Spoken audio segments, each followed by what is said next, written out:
Bonjour à tous, alors pour cette première vidéo qui sera publiée via YouTube, nous allons parler des courbes. C'est un gros morceau, ça intéresse beaucoup de monde, il y a beaucoup de gens qui se posent des questions. Ça semble compliqué, une fois que vous aurez compris un petit peu comment Photoshop gère les couleurs, ce sera beaucoup plus simple pour vous. Maintenant, l'utilité complète que vous avez envie d'apporter à l'utilisation des courbes dépendra entièrement de vous. L'avantage des courbes, c'est qu'elles jouent sur les couleurs existantes de votre photo, donc vous ne jouez pas avec un calque, avec une couleur, avec des aplats, etc. Donc si vous devez faire des corrections relativement souples et propres, ça reste quand même un outil très avantageux et très intéressant à utiliser. Vous pouvez faire quasi tout d'ailleurs. Donc je vais simplement d'abord expliquer comment fonctionne la colorimétrie dans Photoshop. Photoshop utilise donc le spectre RGB pour gérer les couleurs. RVB pardon en français. Donc rouge, vert et bleu. Vous voyez ici que vous avez la roue des couleurs de Photoshop. Donc vous avez les couleurs primaires rouge, vert et bleu. Et les couleurs opposées qui sont CMJ, donc cyan, magenta et jaune. Donc cyan, magenta et jaune sur la roue des couleurs. On peut également représenter ça dans les courbes de manière relativement simple, visuellement ici on le voit. Donc si nous prenons la courbe déjà d'origine, qui elle est une courbe RGB, vous avez la possibilité d'augmenter la luminosité de votre courbe en l'amenant dans le cadre supérieur gauche, et vous pouvez réduire la luminosité en l'amenant vers le cadre inférieur droit. Si vous jouez sur la courbe RGB, et comme on le voit ici, donc RVB, rouge, vert, bleu, si vous modifiez quoi que ce soit sur ces courbes-là, vous jouez sur, en fait, les trois teintes, avec une seule courbe. Le fait d'augmenter cette courbe-là va amener les mêmes modifications dans les rouges, dans les verts et dans les bleus. Si vous voulez par contre modifier une teinte particulière ou amener une correction de couleur dans une de ces trois teintes-là, il faut donc modifier la courbe correspondante à votre effet. Ça, c'est la version simple des choses. Donc, si nous prenons l'outil courbe qui est ici, nous pouvons prendre également chaque canal séparément. Vous avez le rouge, le vert et le bleu. Une petite méthode pour retenir quelles sont les couleurs à chaque fois, c'est que vous avez le R, le G, le B, le rouge, le vert, le bleu, et de l'autre côté, vous avez le cyan, le magenta et le jaune. Donc l'opposé du rouge, c'est le cyan. Soit je monte, je rajoute du rouge, soit je descends, j'enlève du rouge, ce qui a pour effet de rajouter du cyan. La courbe de vert, si je rajoute du vert, je vais augmenter la couleur verte, mais si par contre j'en enlève, ce sera l'équivalent de rajout de magenta. Ce sont les couleurs opposées, donc chaque fois. Pareil pour le bleu, si je monte dans la partie supérieure gauche du cadre, je vais augmenter le bleu. Si je réduis le bleu, je me dirige plutôt vers le jaune, et donc je rajoute du jaune. Ça, c'est la façon la plus simple et la plus directe de modifier une teinte. C'est vraiment chaque fois jouer avec les couleurs opposées, donc simplement monter la courbe, etc. Ici, donc comme je rappelle, nous jouons sur les trois courbes, luminosité, on augmente la luminosité en montant la courbe vers la gauche, et en descendant la courbe vers la droite, nous allons plutôt assombrir. Ici, vous avez les trois couleurs primaires et leur opposé. Comme je disais tout à l'heure, si vous regardez cette petite fenêtre d'information, nous avons les couleurs ici. Vous voyez que le rouge est composé d'une valeur de 255 de rouge. Le vert, lui, est composé d'une valeur de 255 de vert uniquement, les autres sont à 0. Le bleu est à 255 en bleu, et tous les autres sont à 0. Si nous prenons chaque fois les opposés, vous voyez que ce sont chaque fois, regardez la petite fenêtre d'info, donc le rouge est à 255 en rouge, mais le cyan, lui par contre, est à 255 de vert, plus 255 de bleu. Le vert, l'opposé, c'est le magenta, il est composé de 255 de rouge et 255 de bleu. Le jaune, qui est à l'opposé du bleu, est composé de 255 de rouge et 255 de vert. C'est important à retenir parce que ça va vous permettre de faire des corrections beaucoup plus souples, lorsque vous voulez voir des correctifs sur 3 courbes et non pas sur une seule. Ce qui peut donner parfois des teintes un peu trop exagérées dans la gestion de votre couleur ou dans la colorimétrie que vous allez utiliser. On peut reprendre donc cette roue des couleurs que vous pouvez afficher dans Photoshop. Donc si vous affichez la roue des couleurs, vous pouvez afficher la color wheel en anglais, pardon, mais roue des couleurs. Il y a également d'autres outils sur internet comme Paletton qui permettent d'afficher une roue des couleurs. Ici, elle est en RGB, donc elle correspond bien à chaque fois aux teintes opposées dans le spectre RGB. Si on prend un exemple, par exemple ici, pour en revenir aux valeurs RGB, on a un rouge à 255 et on a un jaune-orange. Si on regarde le jaune-orange, on voit qu'il y a du rouge à 255 et une valeur de vert qui est à 188. Donc si je prends la courbe qui est au-dessus de mon orange, si je veux amener l'orange à la valeur du rouge, il faut que j'augmente le vert. Donc je vais prendre la courbe de vert et je vais augmenter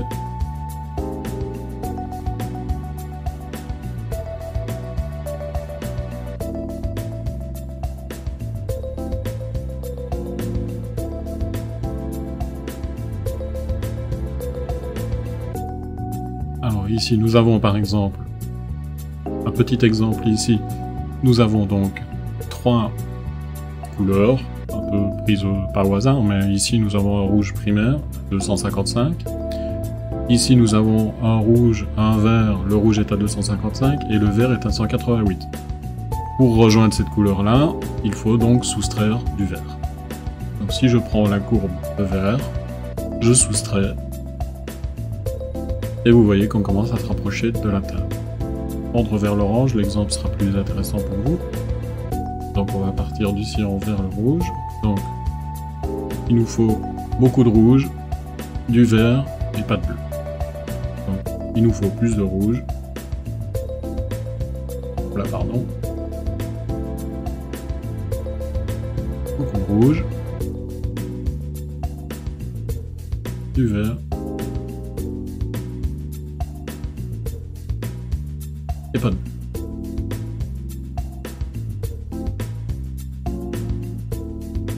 Donc on peut ensuite forcément adapter pour essayer de trouver la teinte qui correspond le plus. À mon avis, il manque du rouge. Voilà.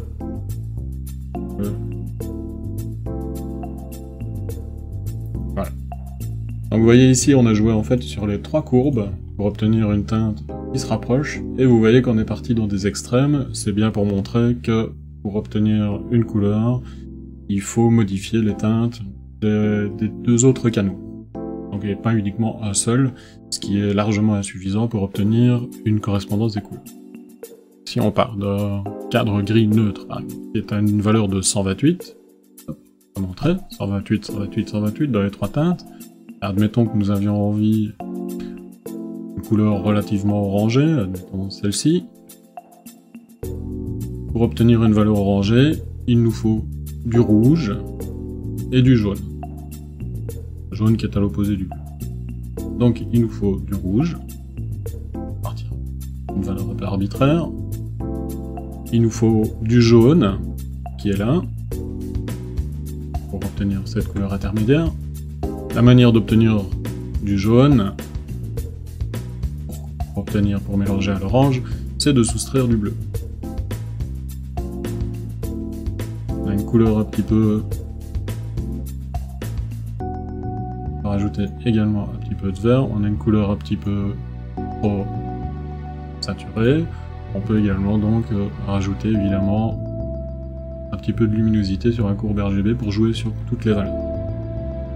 Bien entendu, libre à vous de tweaker, donc de modifier très légèrement les courbes de manière à obtenir la couleur que vous voulez. Mais là, on est toujours dans la création de couleurs, on n'est pas dans la correction de couleurs. Donc j'imagine que ce qui vous intéresse, c'est plutôt de jouer sur une photo. Alors ici, on a une photo de William Clark. Donc je vous mettrai les crédits sous la vidéo.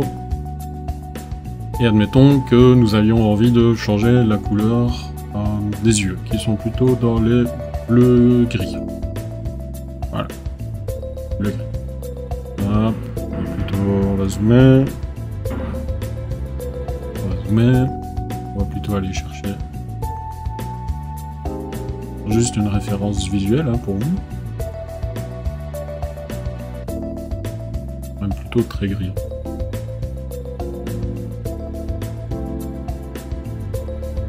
Voilà. Donc si je veux changer un petit peu la couleur pour amener plutôt une teinte bleue, il faut que je rajoute du cyan, un peu de rouge et que j'enlève du vert. Donc pour ajouter du cyan, j'enlève du rouge, cyan. On va rajouter un petit peu de vert. Un petit peu de bleu. Ensuite, on masque, simplement.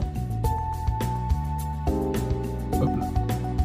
Évidemment, on a une couleur fond de piscine.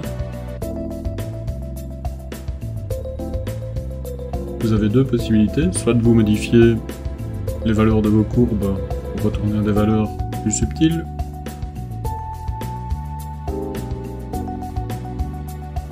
Attention, ça se joue très peu.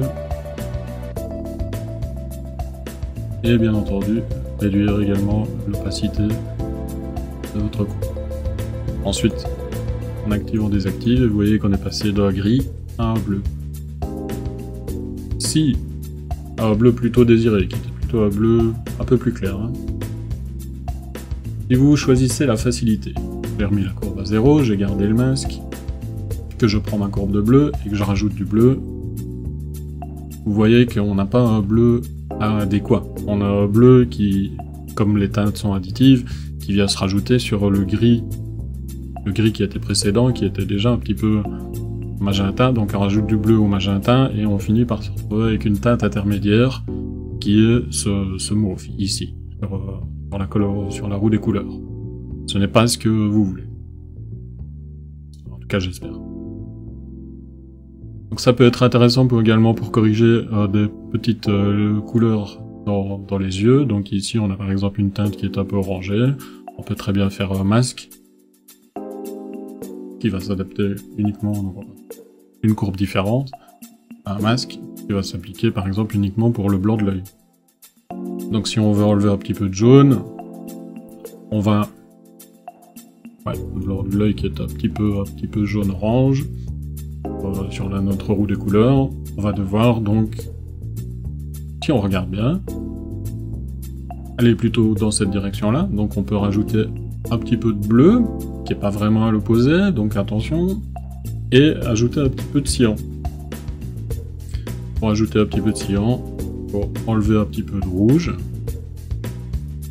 et on va rajouter un tout petit peu de bleu. De nouveau, on va masquer, ce sera plus simple, plus clair pour tout le monde.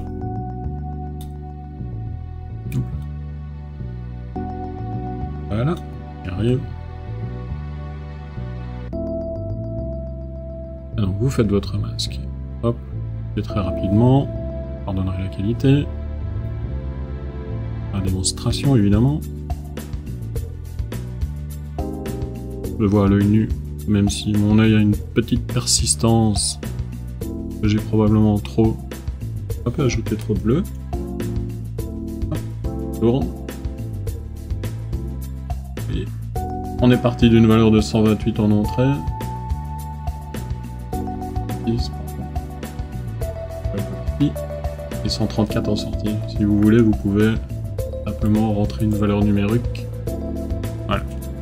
Je fais avant, après.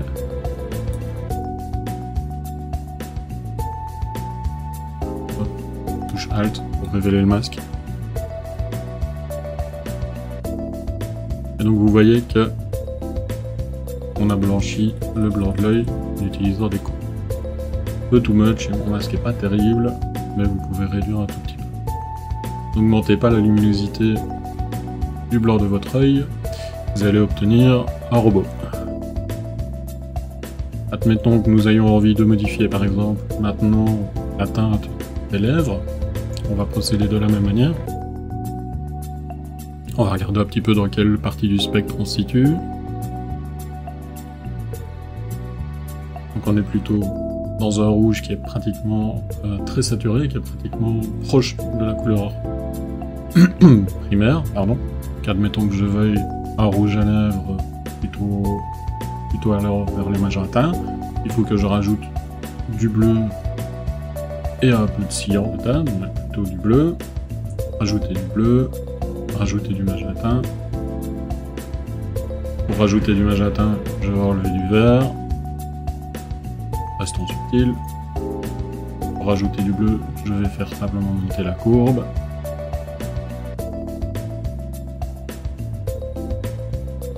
Je vais faire un masque, nous verrons mieux.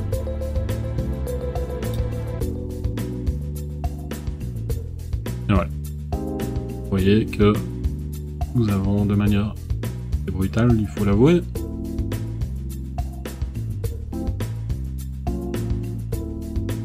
Nous avons donc du rouge, nous sommes arrivés au magenta.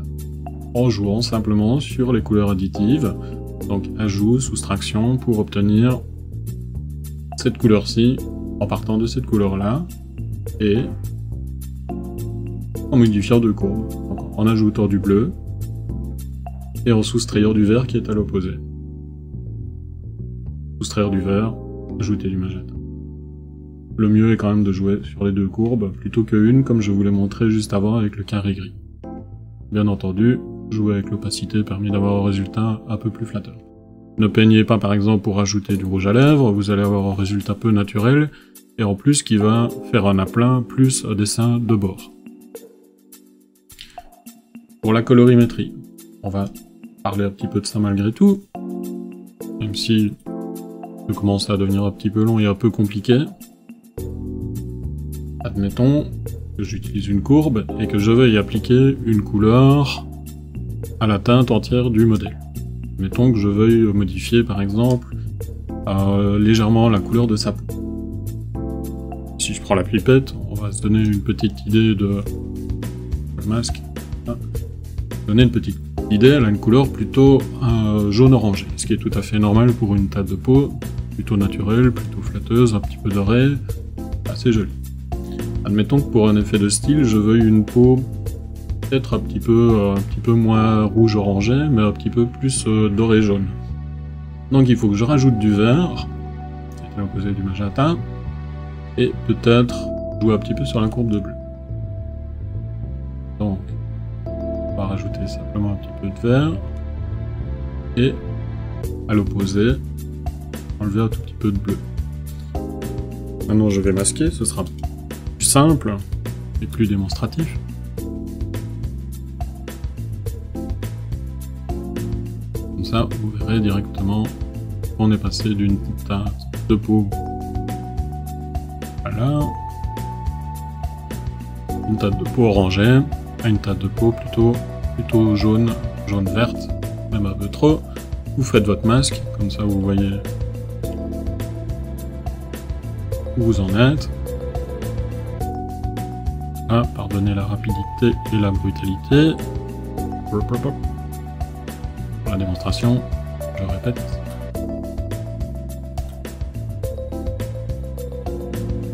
Là, je me rends compte qu'il y a peut-être un peu trop de vert. Comme je vous disais, faites attention, c'est très subtil. On va descendre un petit peu la valeur de vert. Voilà. Et donc là, on est passé d'une teinte de peau qui était plutôt dans les teintes orangées, à une peau qui est plutôt jaune doré. C'est aussi simple que ça. Rappelez-vous, on n'a pas simplement bougé une courbe, on a bougé deux courbes. On a augmenté du vert et réduit le bleu. Retournez régulièrement à votre color wheel, donc à votre roue des couleurs RGB, ça va vous donner chaque fois une référence visuelle, ça vous aidera. Ça deviendra un automatisme plus tard. Si vous voulez jouer évidemment sur la luminosité de la peau, n'oubliez pas, si vous bougez la courbe RGB, vous jouez sur les 3 courbes en même temps, donc vous allez également modifier l'apparence des 3 teintes. Donc en assombrissant les couleurs, vous les saturez un petit peu. Voilà. Autre petite astuce, un peu plus simple si on veut, mais que beaucoup de personnes se questionnent. Admettons que j'aie envie d'amener plutôt une teinte dans mes zones plutôt sombres, dans les ombres. Pour par exemple amener une couleur dans mes hautes lumières et plutôt une autre couleur dans mes ombres. On va partir sur une courbe. Je vais vous expliquer, c'est un petit peu comme, vous voyez, vous avez l'histogramme, vous avez le point noir qui est tout en bas ici à gauche, vous avez le point blanc qui est en haut à droite, là vous avez les hautes lumières, les tons moyens, les ombres, donc vous avez 5 points principaux. C'est pas mal, lorsque vous faites un travail sur une courbe, de bloquer votre courbe au milieu, ça va vous permettre de travailler sur les points sans avoir une modification trop importante sur le spectre total. Ça c'est un petit peu au goût de chacun. Si vous voulez modifier par exemple et rajouter du bleu, un peu de bleu par exemple dans les zones d'ombre, ce qui pourrait être complémentaire de la teinte de la peau, vous mettez un point au centre pour ne pas y toucher, vous pouvez rajouter un point et c'est celui-là qu'on va modifier. Donc vous pouvez très bien augmenter très légèrement le bleu, et ce qu'on vient de faire ici, même si c'est très subtil, c'est que dans les zones sombres ici, que je vous montre, nous avons maintenant du bleu. Si j'active et que je désactive, j'ai amené du bleu. Si vous voulez vraiment amener du bleu dans les zones qui sont beaucoup plus sombres, c'est en étant plus près du point des noirs qu'il faut augmenter la valeur de la courbe. Et là on voit qu'on commence à jouer vraiment sur l'arrière-plan, qui complémente plutôt bien la teinte de la peau du modèle. Faites attention que si vous prenez la courbe de bleu et que vous montez ce point-là, vous amenez effectivement du bleu dans les noirs. Par contre, faites attention parce que vous augmentez également la luminosité. Donc vous perdez en profondeur de noir. Dans le spectre bleu, d'accord, mais vous perdez quand même de la profondeur. Donc, selon le résultat que vous voulez faire, n'hésitez pas à créer un point très légèrement au-dessus et toujours bloquer un petit peu le point, ici par exemple, au minimum le point central, voire un point intermédiaire, et vous modifiez simplement votre point. Donc je vais amener un petit peu de bleu dans les ombres, un peu de bleu également sur mon arrière-plan. Je vais jouer uniquement avec les couleurs primaires, ce sera plus simple. Et je vais par contre amener une autre teinte, peut-être je vais jouer de nouveau sur les teintes un peu dorées, mais sur les hautes lumières. Donc si je veux enlever un petit peu de cette teinte orangée, il va falloir que je rajoute un petit peu de vert à mon modèle pour qu'il ait une teinte un peu plus jaune. Donc on va enlever un peu de vert et on va enlever un peu de vert dans les hautes lumières.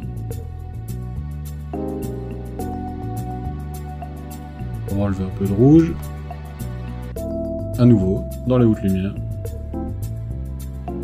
Voilà. Et donc on a fait, si on reprend notre courbe RGB, vous voyez qu'on a une courbe très très fine, avec très peu de modifications. Une partie s'applique aux ombres, donc on a colorisé légèrement l'arrière-plan et les ombres, par exemple sous le cou, ou sous les ombres de la main.